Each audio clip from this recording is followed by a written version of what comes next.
بسم اللہ الرحمن الرحیم یا ودود صلی علی سیدنا محمد وآلہ وصحبہ انکا رحیم ودود۔ السلام علیکم ورحمۃ اللہ وبرکاتہ۔ میں آپ کے سامنے حضور پر نور حضرت فضل شاہ صاحب قطب دو عالم المعروف سائیں نور والے رحمۃ اللہ تعالی علیہ آپ کے ارشادات عالیہ پیش کر رہا ہوں۔ یہ ارشادات عالیہ کتاب اخص الحواس سے لیے گئے ہیں، جس کو مرتب کیا ہے، جس کے مصنف ہیں جناب نواز رحمانی صاحب فاضلی قادری نور والے۔ اگر بیانات پڑھنے میں کوئی بھول ہو جائے تو اس کے لیے میں پیش کی معافی چاہتا ہوں۔ مرشد من فضل شاہ فاضلی قطب دو عالم بود کامل ولی۔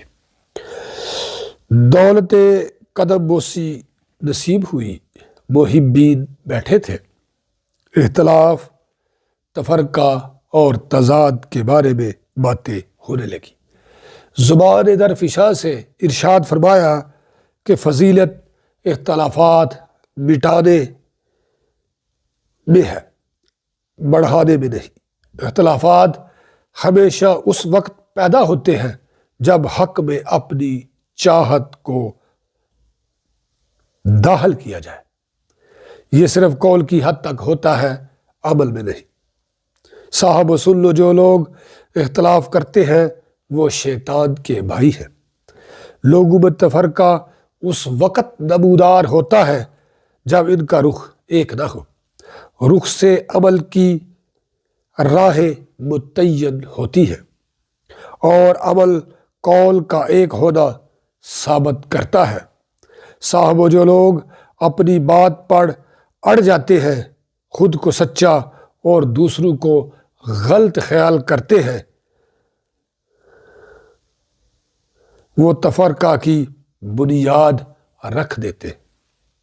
تفرقہ کو بیخ و بن سے اکھاڑنے کی صرف واحد صورت یہ ہے کہ اس حقیقت کو تسلیم کر لیا جائے کہ سید الانبیاء حضور پر نور حضور نبی کریم رؤوف الرحیم صلی اللہ علیہ وآلہ وسلم کا علم اللہ تعالیٰ کا علم تھا، لیکن تفرقہ اور اختلاف کو ہوا دینے والے اسی میں عزت و ناموری حصول زر کا ذریعہ تصور کرتے ہیں کہ اس حقیقت کو تسلیم نہ کیا جائے۔ یہ شرک ہے۔ جہاں تک تضاد کا تعلق ہے تو قول کی حد تک کسی کو اختلاف نہیں ہوتا۔ مثلا قرآن مجید قول ہے، اسے سب مانتے ہیں۔ یہ ہمیشہ عمل کے مقام پر ہوتا ہے، اس لیے حال و اعمال میں اگر فرق نہ ہو اور یہ ایک دوسرے پر شاہد ہو تو تضاد پیدا نہیں ہوتا۔